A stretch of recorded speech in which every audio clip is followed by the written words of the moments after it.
This is a Main Hustle Media podcast.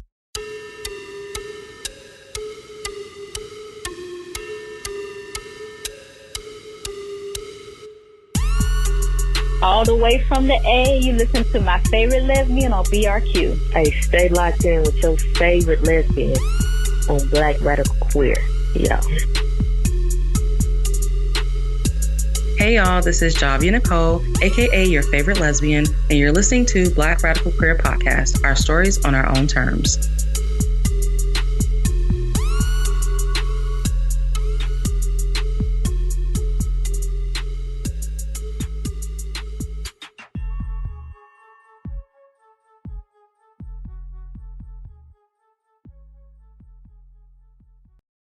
Before diving into this episode, I want to take a moment to tell y'all about Black Radical Queer on Patreon.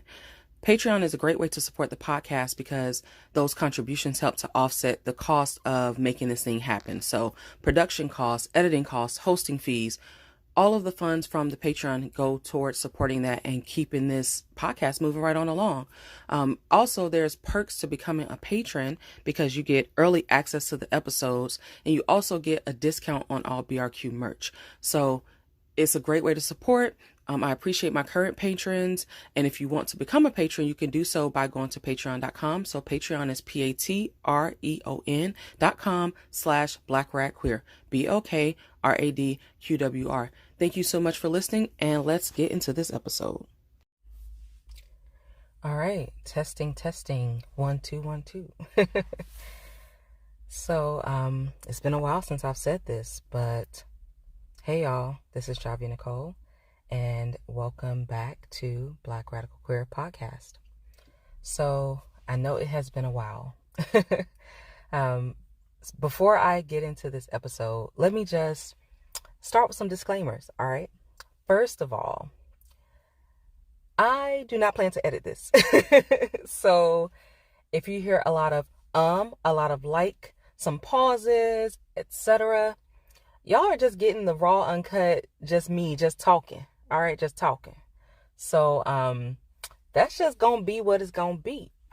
I ain't got it, y'all. I'm just gonna be honest. I ain't got it. That's a big part of why I have not recorded in a long time, since earlier in the year, just because it is a process and I just became so overwhelmed, that it just was a lot. And a big part of that is the editing. The editing is a lot for me. It just is. Part of it is because I don't really have like the proper equipment to do it in a way that will make it easier for me. So when I edit the episodes on my own, like I do 99.99% of things on my phone. Sometimes I'll record on the computer or do like a Zoom or something like that and pull the audio and then I edit it. But the editing piece, I've always done on my phone. So I use like an app and I'm going in there and cutting out what I need to cut out. And although I can appreciate the process, like it's just a lot and it's tedious and it just became overwhelming. So there's that. So that's my disclaimer. I ain't gonna edit this. I'm just gonna talk to y'all and it's just me and just kind of bring y'all up to speed on where the hell I've been, like what's been going on in this time frame. So my last episode was earlier in the year. And then I also did like where I was a part of an event and I like spoke at that. But in terms of me recording for the podcast, like me actually releasing an episode, that was at the beginning of the year. Maybe like January or February. I'm not 100% sure. I know it was early in the year though.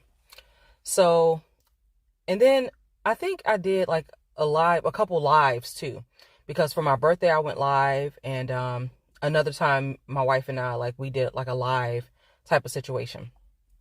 But in general, I haven't really like recorded or whatever. And I think too, a lot of people would think, oh, well, we've been in a panini, like, haven't you had more time and all those things? But this is a certain type of time. Like for one, I work in healthcare. So although I have had the opportunity to work from home, because I essentially do like social work, I have had the opportunity to work from home some, quite a bit, but I still have had to work. Like I haven't gotten a break from work.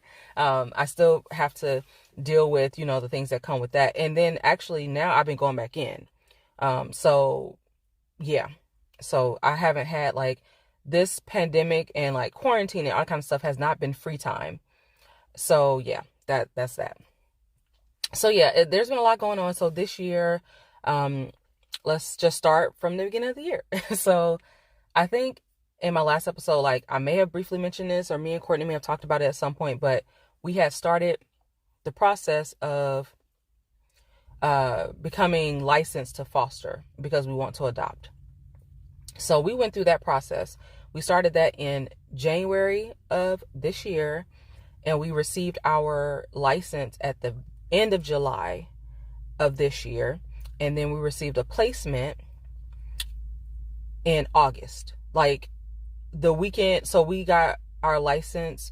We got like notification that we were licensed the end of July, like on a Friday. It was like the last day of the month. And then over the course of that weekend, some things happened. I won't disclose the situation because, that's not everybody's business, but some things took place. And then by that Monday, by the following Monday, we had a child in our care.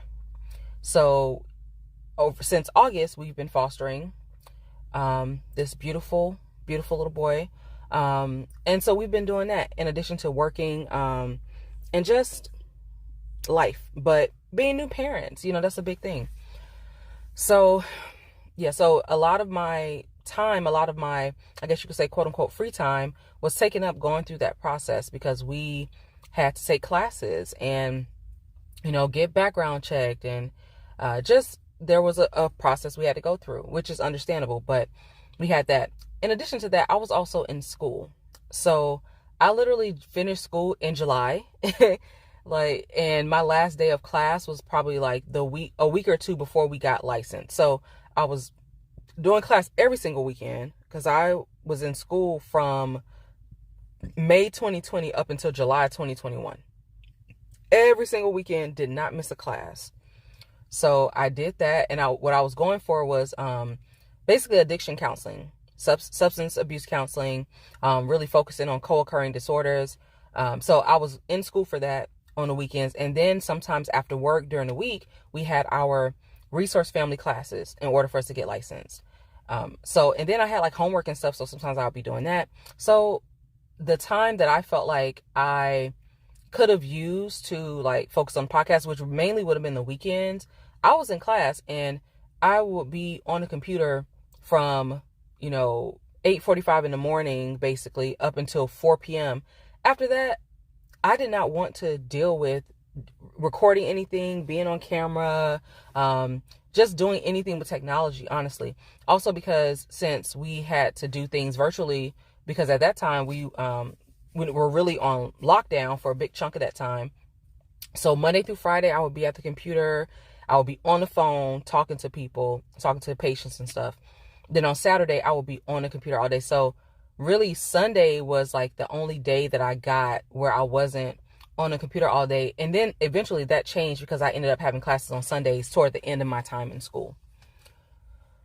So I did all that, finished, with the program. I still have to actually take the test to get certified. That's a whole other thing. Like I had to wait to get my diploma, and that was a whole process. And I had to like really harass these people, and I was on the verge of cursing somebody out because they were so fucking unorganized.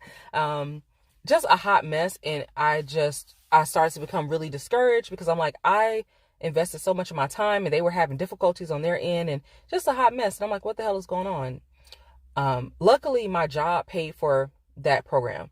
That is literally the only reason I did it, because I was interested in it, but I was like, I refuse to pay more money for school. I do not want to go in further debt. I ain't doing it. But because my job paid for it, I was like, well, I got a little time, and I wasn't fully aware of like the time commitment. Like it's kind of like I got it, but not for real. But I soon learned once I got into it, but it was cool. It was great information. Like I actually enjoyed learning stuff. I love to learn.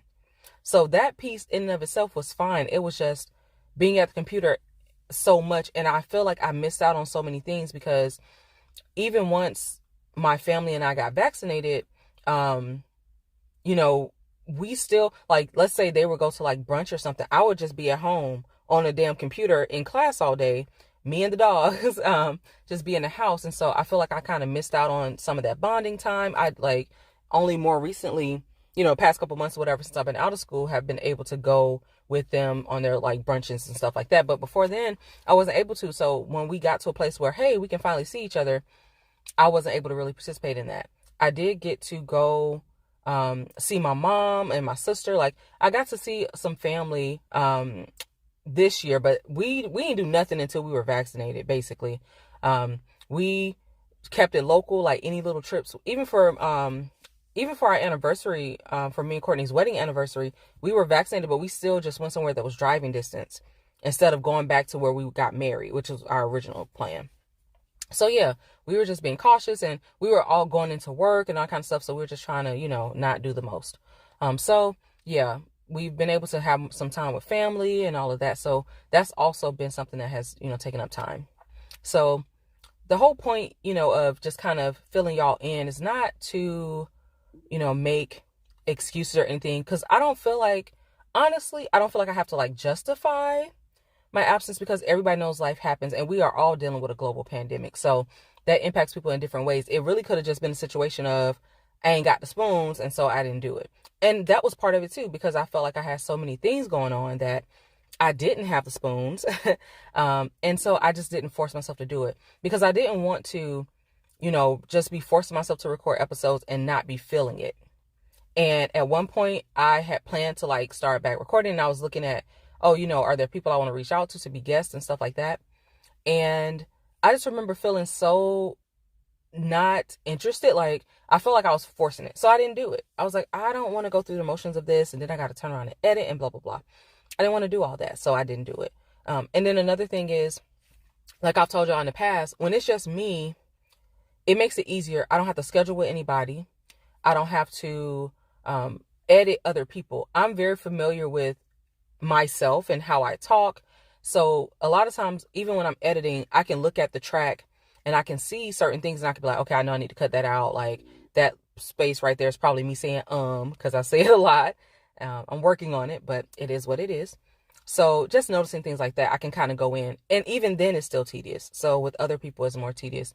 And so just trying to give myself grace and approach it differently, like really approach it so that it can be something that is still enjoyable and not something I feel like I'm forced to do, because I still have bills to pay. I still have a job. And even though I much rather do whatever like I enjoy, I have to pay bills, and the podcast doesn't pay my bills. So that's just me being honest. But nevertheless, it is still my baby, and it's something that I care about. And at one point in time, I really did consider not doing it anymore, because I just felt overwhelmed. And I've had people close to me, you know, who are my loved ones, and they are supporters of the podcast. And they're just like, hey, when are you going to come out with another episode? Or are you going to still do the podcast? And I'm just like, y'all, I don't know. It's a lot. I was just listening to this podcast by Halise, called Trying to Be Somebody. And I don't know if y'all know who Halise is. If you know who Halise is, you can, you know, check her out. If you don't, check her out. She has a video podcast, so you can listen to it and you can watch it. And I like watching it. But she has it on her YouTube channel. And so she just did an episode with Jade Fox, another creator, and she's also a comedian. And so they both do a lot of things. Halise is like really techie, and just, they're both brilliant, like super smart, talented. But I was just listening to her episode with Jade, and they were talking about burnout. And, you know, listening to that honestly kind of gave me a boost to go ahead and like record and jump back in it, because that's part of it too, is sometimes you just get burnt out, or it's once you haven't done it for a while, it's hard to get back into it. But I just thought it was interesting listening to them, because they were talking about, you know, creating things and kind of going through that process and how it can impact you. And I was just like, dang, I hadn't thought about it, you know, like that, but that's real. It can be overwhelming. It can be a lot. And sometimes you start to second guess yourself, and it can be hard to like go back and listen to yourself, or, you know, do the editing and all that and do the work. So I wanted to make sure that when I did finally drop another episode, I'd be able to do so authentically, not feeling like I'm forcing myself, not just like, all right, y'all, so I'm here. Like, because ultimately no one is forcing me to do this. You know, it's not a job. Like, it's something I chose to do, and people enjoy it and they benefit from it, but I still chose to do it. So, I have to have that balance. On one hand, it's like, okay, since I chose to do it, when I do it, I want to do it enthusiastically. But since I chose to do it, I also need to know when I'm not able to do it. So it's really striking that balance. And so it was helpful to me to listen to them and listen to other people talk about it. And they're significantly further along in the process than I am, for sure. But it was still very helpful to listen to. So anyway, that's all of that, you know, catching up and stuff like that. So a big part of what I've been doing with my time is being a mommy, being a new mom. So my wife and I are fostering beautiful little boy. We enjoy him a lot. We've had him now for a few months, and it has been just awesome to see him grow and just learn. And he's so smart, and he's funny. Like, his little personality is coming out more and more each day. He is 9 months old, and so we are starting to see, you know, we see his little personality. We see what makes him laugh. We see, you know, what he gives side eye to, or what he gets excited about, or when he fusses and when he cries with no tears because he wants attention. So those kinds of things, we're able to really just watch him come into the world, like grow into this world, you know, and become more and more of himself. So it's been awesome. Tiring, yes. Exhausting, yes. It is a big adjustment, but I will say that I've always wanted to be a parent. Like, for as long as I can remember, I've wanted to be a parent. And fostering this little boy, I can say that it does not disappoint. It has not disappointed me. I thoroughly enjoy mothering him. Like, I thoroughly enjoy, like, being a foster parent to him, nurturing him, just watching him. And I just think he brings a lot of joy to our lives. I feel like he brings a certain, like, brightness to our home. It's just, you know, hearing his laugh is such, like, a bright spot. And that's part of it. And also, I do enjoy parenting with my wife, and we're getting to know each other in that way too. Like, how do we juggle parenting? How do we navigate doing this thing with each other while still making sure we make time for ourselves individually and as a couple? And also, how our village is operating, how the support we're getting. And, like, my sister-in-law, you know, we all live together, and her being another care provider for this little boy, and seeing how that, you know, how that has impacted her, and just how she is just so helpful and so nurturing and stuff like that. Like, if something comes up, like if I'm like, hey, I need to go into the office, like, she is just a great part of our support system. And so, you know, and just seeing how that has impacted how we navigate our household. Like, we have all lived together for this is 2021, so for 6 years this month we've all lived together. So we are used to living together and us having a household together. And then to insert first it was the dogs and now a baby into the mix, and to see how does that impact how our household runs, and us making adjustments, like us giving each other grace. Like, you know, there may be things that don't get done the way that they used to, or we might have to make adjustments, like, okay, hey, we might need to have somebody come in and help us out and do a little bit of cleaning every now and then or something, because, you know, we have made adjustments because he is such a big priority in our home. And so that has been, it's awesome. Honestly, it's been an awesome experience, and it continues to be awesome. It's bittersweet. You know, we're dealing with the system, and some things you just don't know until you get in it. It just is what it is. You just don't know. So we just didn't know. And so we've had to adjust our expectations, and I won't dive too deep into that because I'd rather have Courtney have that conversation with me, because it's not just me in it. But yeah, I'll just say we've had to make some adjustments in terms of our expectations and how things, like the planning that we do for our future and all that kind of stuff. But I will say that fostering has definitely been quite the experience. I don't feel like we're any less parents just because we may have this child for like a shorter amount of time versus like long term. we still are parenting him. We still are meeting his needs, and seeing how much he has grown.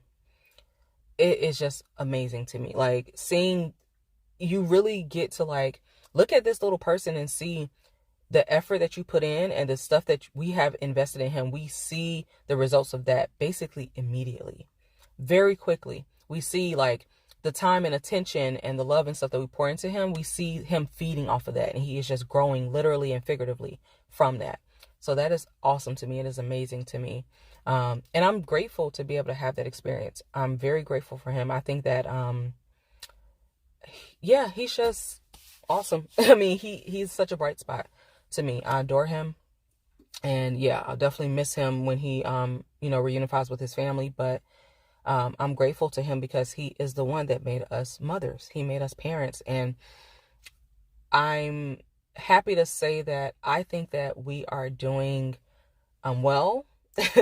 I think we're doing a good job at it. I also think that, of course, there's plenty more to learn. I think we are learning and growing each day as we do it. And also, it's a testament to our bomb-ass village. We have an amazing village. Sometimes when I've been like at home by myself, if it's just me and the baby and the dogs, and like, my sister-in-law and my wife both had to go out, had to go to work or do whatever, and it's just me. And I just be like, you know what? I understand, parenting is a lot. And then being a single parent, I can see how it would be a lot, because it's a lot for me if it's just a long stretch of time and it's just me by myself having to juggle everything. So I can understand just that it can be overwhelming. So I'm incredibly grateful to my village, and to my spouse and everything, because I would not want to do this alone. In the past, I was okay with the prospect of being a single parent, but also I still knew I had a village.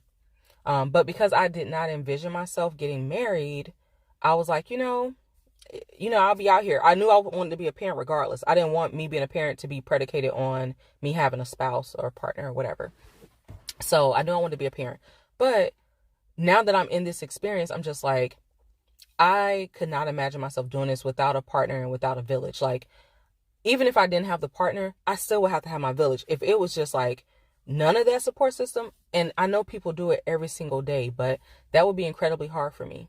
And I had to admit that to myself, like, the way my mental health is set up, that would be incredibly hard for me.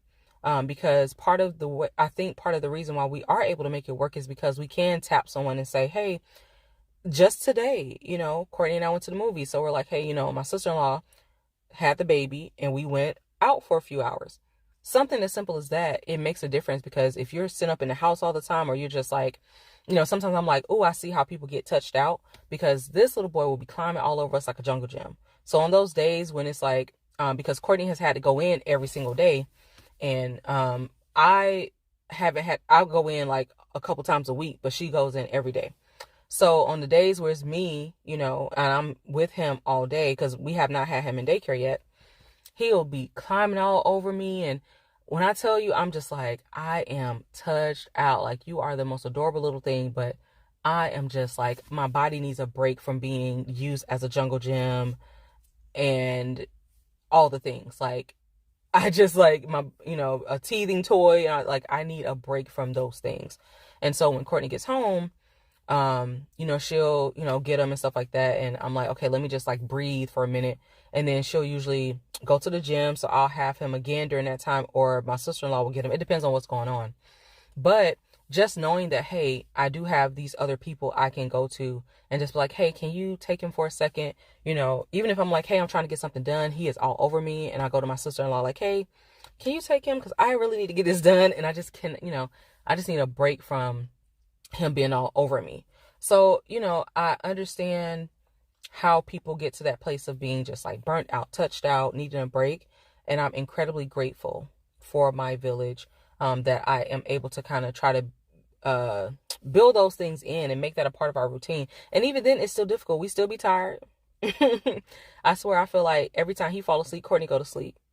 Versus me, when he fall asleep, I try to get shit done. Like, I'm like, okay, I got 30 minutes because he's taking this little cat nap. Let me try to crank out some work, or, let me just take a minute to breathe. Let me walk out into the sunshine, whatever, So it's still exhausting, but it's really awesome to have the experience. And two, we are, a queer Black woman couple. And so being able to do this with another Black woman, to me, it does add another element. Like, I'm very grateful. I could not imagine, forming a family or parenting with someone other than a Black woman.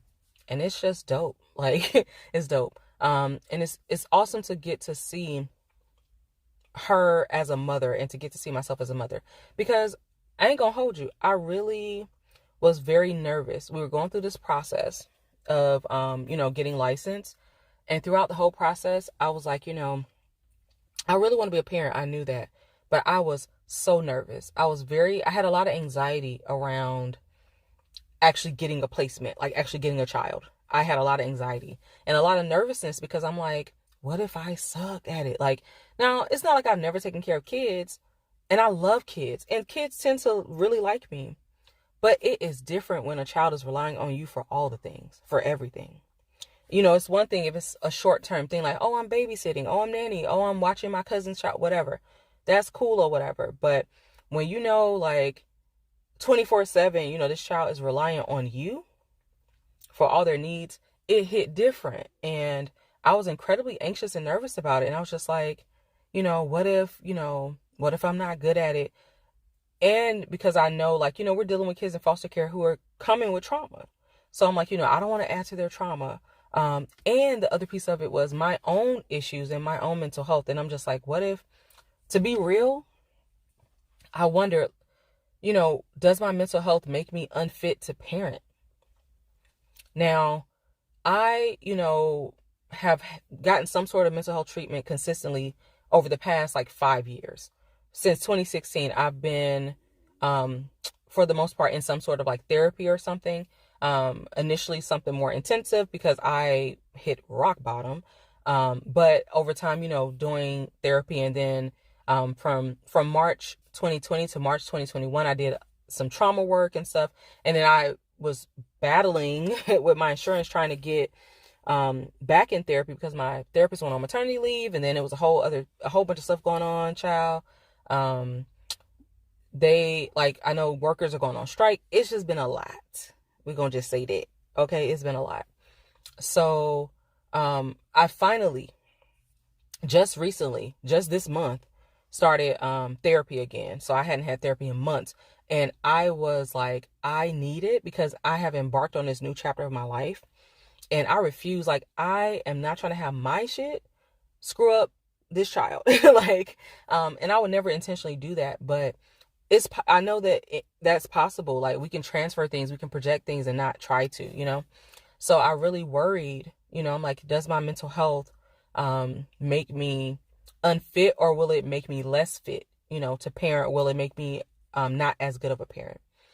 But I will say that just experiencing parenting him and how he responds to me has been really reassuring.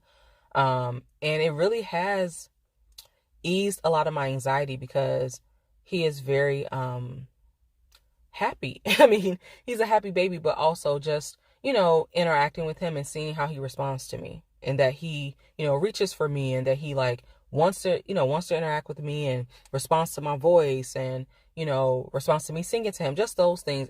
It's small things, and he can't talk, and he not you're doing a good job. He can't, be like that.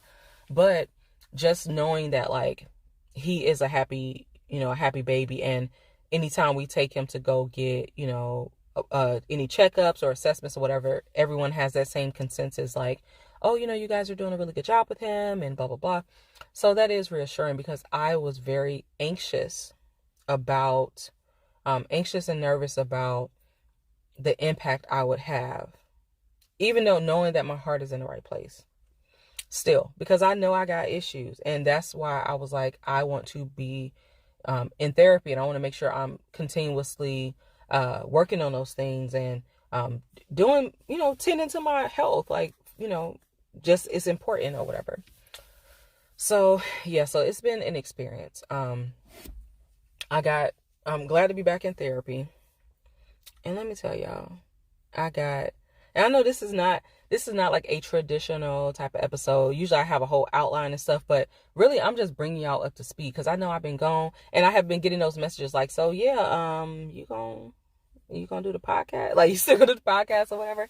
So I'm just bringing y'all up to speed and really just talking to y'all. Like, and I noticed too, like in the past, when I do those like random solo episodes and I just be like, okay, let me just tell y'all what's been on my mind. Y'all have really responded very well to them. So I just, it always surprises me, but I'm, really grateful for that. So anyway, I started back in therapy. Y'all, I have a white woman therapist. Okay, let me tell y'all. Let me tell y'all about that. So, I have been trying for months to get back in therapy. So my therapist went on maternity leave. I loved my therapist. Okay, she was the bomb. So I was very happy for her. She was also becoming a new mom. But I was like, okay. So I had done like a year of work with her, and she was like, I think you're good. For now, you don't have to like, do sessions all the time or whatever. Like, I think you're good to, good to go for a while. Okay, great. So then, that was March, but we're going through this whole process. So it's like, even though I was in a better place, and had worked through some stuff. Okay. I did trauma work, talking about the shadow work. It was real. Whew. Some of the toughest work I've ever done on myself, but I'm so grateful because I was just walking around in a state of depression. And like, that was my baseline. And I thought that it would be my baseline forever. I thought that I would never not be depressed. I couldn't envision it. I couldn't imagine it. I was just like, that's just my default. Like, I just thought it would vary in terms of intensity. Like, oh, mild versus like severe.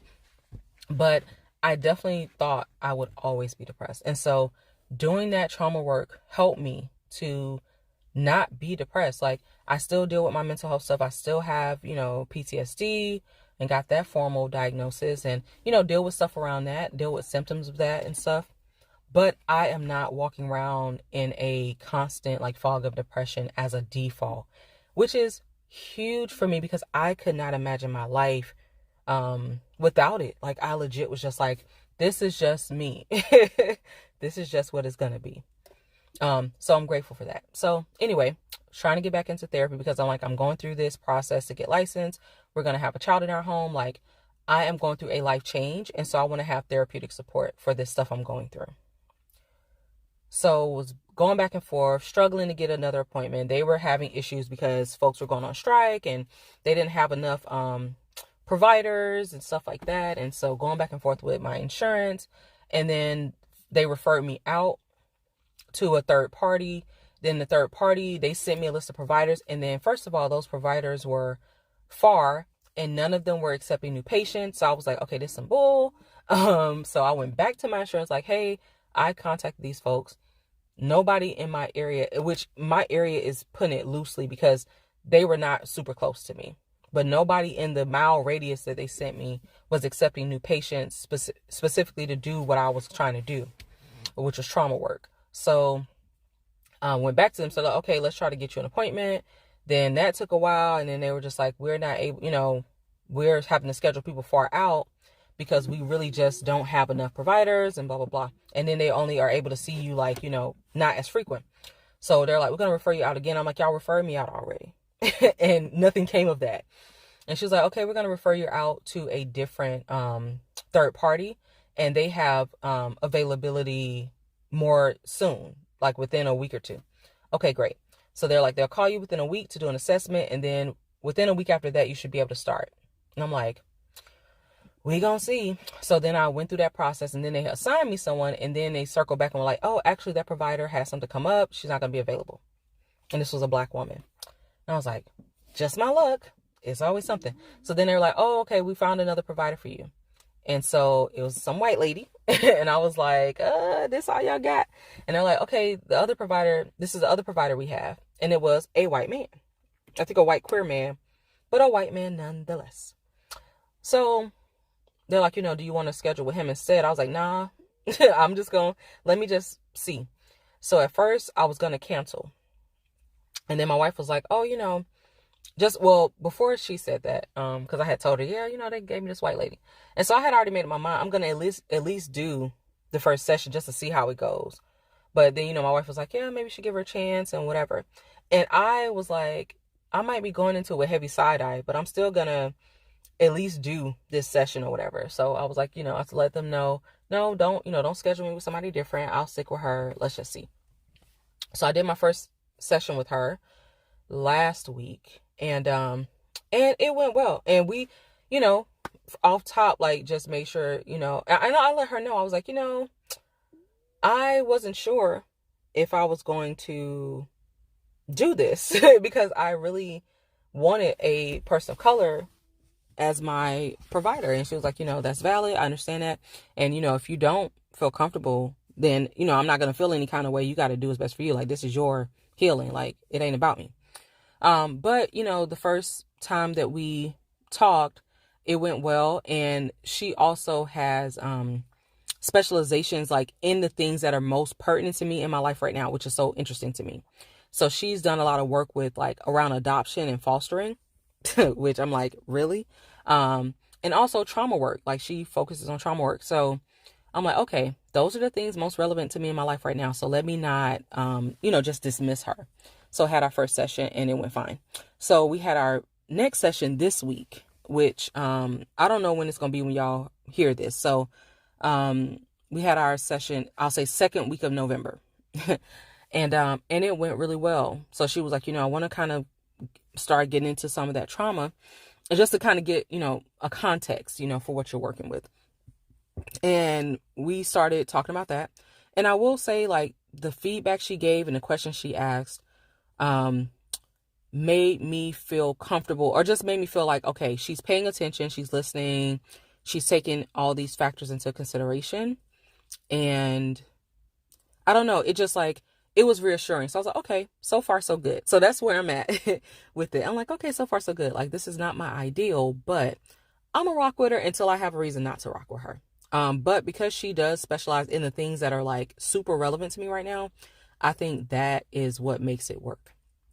Because she has a different understanding of, hey, like, we're fostering and this child has to like reunify and dealing with grief around that and just all types of things. She has that expertise, and is like really, at the top of her field in terms of those things. And she worked for like Child Protective Services for a long time and all that kind of stuff. So she her stuff. And so I'm just going to rock with it. And so far it's been fine. So, or I shouldn't say fine. It's been good. Like, I like her. She's cool. And, she is able to ask me questions that make me think. And that was one of the things I liked about my previous therapist. And that was the first time I had experienced that. So yeah, someone who can actually like ask me a challenging question or, really make me sit on something and think about it. So yeah, that's good. So that's what's been going on. I still work at my job for the hospital. I am actually looking to ideally transition to a different department. COVID, okay, prior to even COVID, y'all, I was kind of burnt out on the hospital. I chose to be in the hospital, like I chose to work there and all that kind of stuff. But after actually working there, I was just burnt out and I was feeling depressed. It was triggering for me. It was triggering grief for me and just depressing. And so then COVID, and then, still doing my work and then getting these notifications like, your patient is COVID positive, your patient passed away, or, what we say, it's like a deceased note that we get, a flag that'll come up on their chart. And it's just depressing. Like, it's depressing. It's hard. And then to see what's going on like in the hospital, and then see people just out in the world just doing whatever they want to do despite, and this was like, before there were any vaccines and stuff. And then even once, the vaccine came out and, folks not wanting to get vaccinated, and it's everybody's prerogative. And initially I was like, hell no, I ain't gonna get it. But just seeing the amount of illness and death, like, okay, of course, when you work in healthcare, you see illness, you see death. I work with chronically ill patients. Like, my focus, or like my population that I primarily work with, are chronically ill people. Folks who have cancer, renal failure, diabetes and have complications with diabetes and, just all types of stuff. Liver, like they have those issues, or substance use disorder or mental health issues. I'm accustomed to that. And still, I say the amount of illness and death, like that just have been privy to over this time has been unprecedented. It was nowhere near like this before the pandemic. Like, yeah, might have somebody pass away or whatever, but I mean, these notes popping up every time you open somebody's chart, like it was a lot. It is a lot, y'all. And that's part of, why also I was burnt out, because that it just takes a toll on you. It is depressing.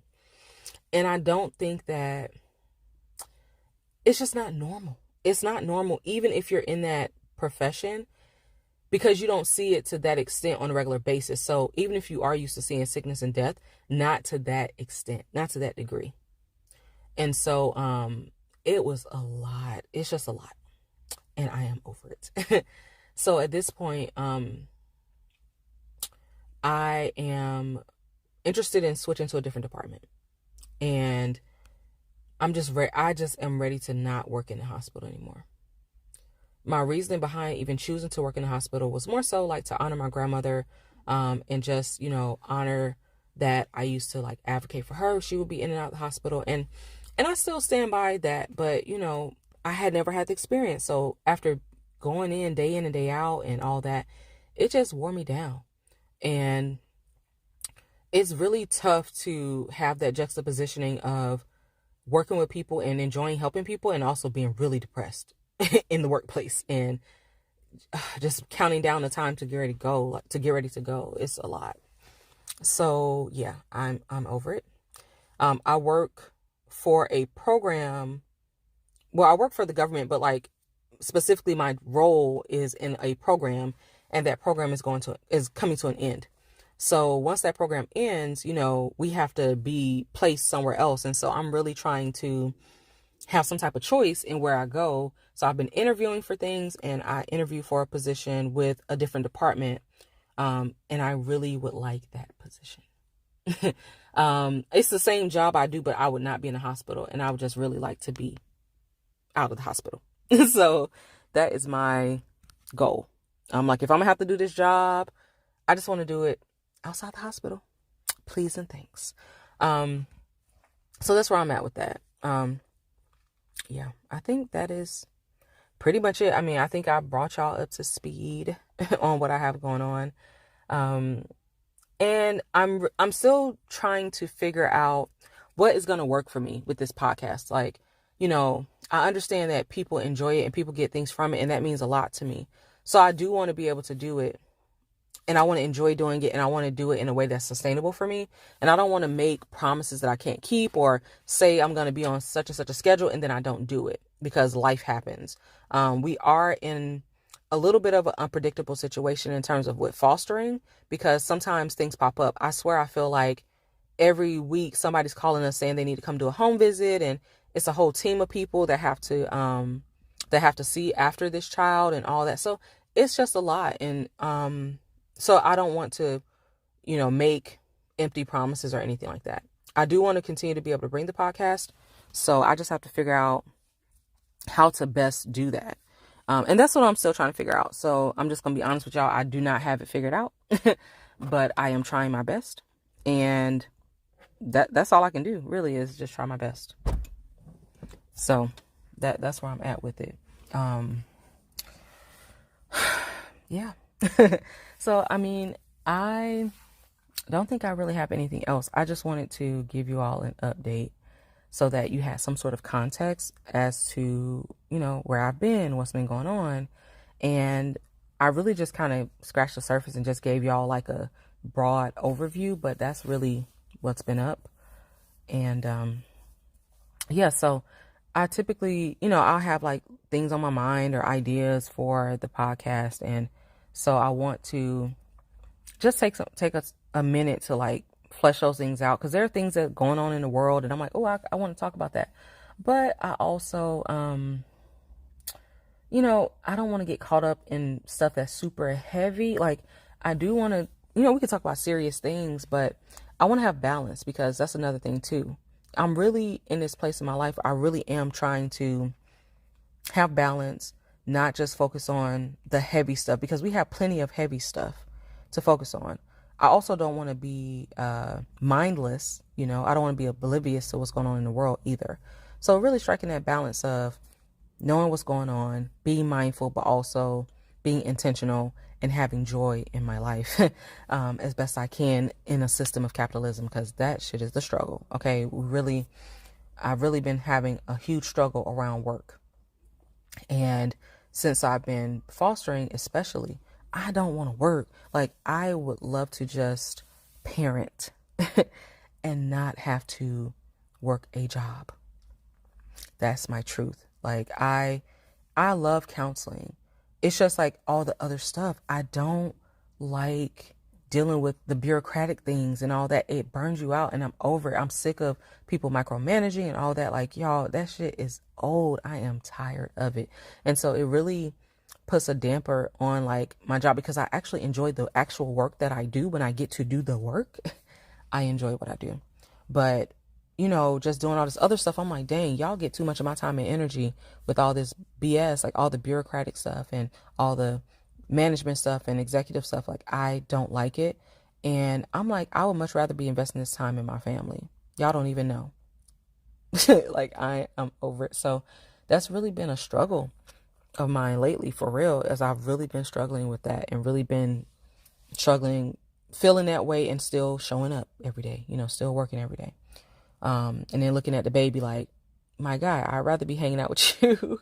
I'd rather be chilling with my wife and just, whatever, but we got to pay bills. So, capitalism sucks. Capitalism is, like a leech, it's like a parasite or something. It fucking sucks. And I don't like it. Okay. Yeah. So I feel like this is long enough. And like I said, I don't plan to edit it. So I don't want to make it like ridiculous, especially because it has been a while, and I don't want it to be like, dang, this heifer, went from not dropping an episode to dropping an episode that's ridiculously long. Ain't nobody trying to listen to that. So yeah, I've learned what the sweet spot is in terms of length of these episodes. But yeah, I just wanted to give y'all an update. So what I am curious to know is, are there specific things y'all would be interested in me talking about on the podcast? There are things that I am going to talk about, and there's some stuff I want to talk about with my wife. Like, we've been binge watching Married at First Sight.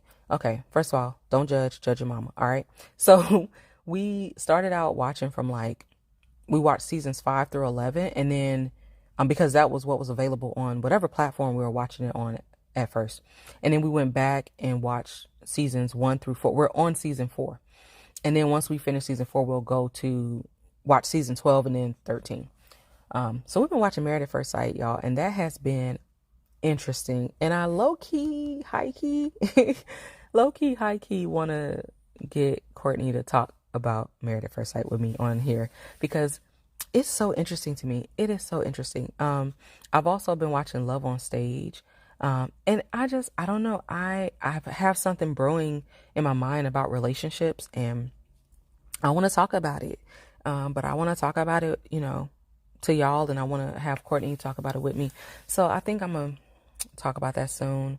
But yeah, I have some things in my mind that'll just pop up, or that continuously pop up, and I'm like, let me talk about this. So I do want to talk about that. I do want to have Courtney on with me to talk about this parenting and being new parents and fostering specifically, because navigating the system is a whole other thing. And we've learned a lot. And some things you just don't know what to expect. And it's not the same as you giving birth and parenting your child. Some things with parenting are the same, but dealing with foster care in particular is its own animal. So definitely want to talk about that. So yeah, but those are just a couple things. Yeah, that's it. So I'm going to post this. I ain't going to edit it. It literally is just going to be however it sound, that's how it sound. If I sound crazy, y'all, have some grace, have some grace with me. I just want to get it out to y'all. But, yeah, I'm curious to know what y'all want to talk about. I will say, I had a Google Voice number for the podcast. I don't anymore, because if you don't use it for a certain amount of time, they be like, run me that number. Cause they be trying to reuse them numbers. So they like, oh, no, let me get that up off you. So I don't got that no more. But it's okay. You know, I still have the social media so we can engage on there, and y'all can tell me what kind of stuff you want to talk about. And yeah, I am thinking about switching platforms. So if I do switch platforms, I think that I'm looking at using Anchor. And if I use Anchor, I think that I can actually have people call in through Anchor. So I'll look at that and figure out like what type of schedule will work. And I hear a siren. Y'all might hear a siren. I'm glad it's at the end. But yeah, so I'm gonna just look into all that and see what's gonna work for me. But I appreciate y'all support. I appreciate those, you know, patrons who are still supporting, because that has been able to allow me to keep the episodes up and keep the hosting and keep paying for the hosting. So I appreciate that, y'all, a lot. But yeah, I guess that's it. Because at this point, I definitely feel like I'm rambling. And the whole thing really was me rambling. But I'll just bring y'all up to speed. But I see how long it's been, and I'm trying to keep it under a certain amount of time. So let me go ahead and wrap this thing up. I appreciate y'all. Thank you for tuning in. And until next time, that's it. I'm done. Bye, y'all.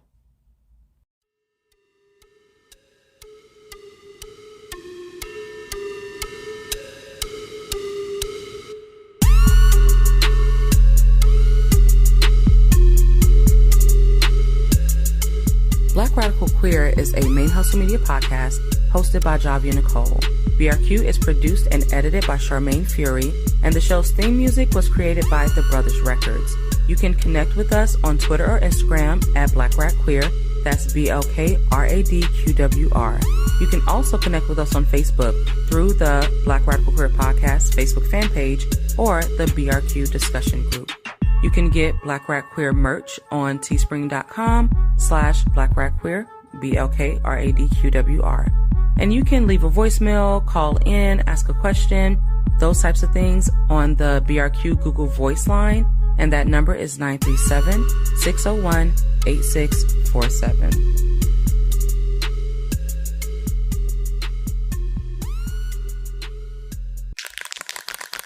Main Hustle Media. Turn your side hustle into your main hustle.